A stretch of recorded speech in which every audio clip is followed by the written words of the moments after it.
رسميا تم الإعلان عن تفاصيل بخصوص المسلسل الرمضاني الأشهر طاش مطاش، بما في ذلك عدد الحلقات وقنوات العرض. ترقب كبير ينظر الجمهور العربي حلقات المسلسل السعودي طاش مطاش، والذي سيعود مجددا هذا العام بعد انقطاع طويل. وكنا قد اطلعنا سابقا عن تفاصيل عودة طاش مطاش مع ناصر القصيبي وعبد الله يعني السدحان. وش قصدك؟ نقلل مصاريفنا، وش تقصد بهالكلام؟ اقصد نقلل مصاريفنا، يعني نقلل مصاريفنا. وش سمعني، وش تقصد؟ نزل يدك. سمعني وش تقصد؟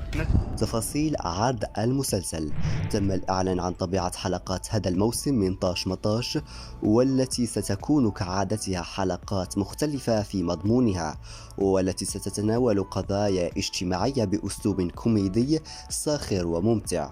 وستتكون الحلقات من 20 حلقة فقط، كما سيجمع المسلسل معظم أبطاله السابقين من ناصر القصيبي وعبد الله السدحان ويوسف الجراح وحبيب الحبيب وفهد الحيان وريماس منصور وريم عبد الله وعبد الله السناني وغيرهم.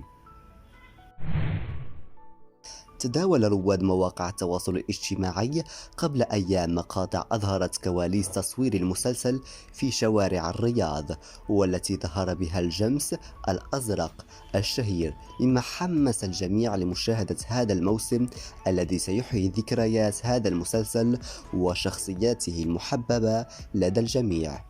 يبدأ عرض المسلسل بموسم 19 بداية من أول أيام شهر رمضان المبارك الذي سيوافق 22 مارس القادم، وذلك على منصة شاهد وقناة MBC، حيث سيعرض مجانا بدون رسوم اشتراك.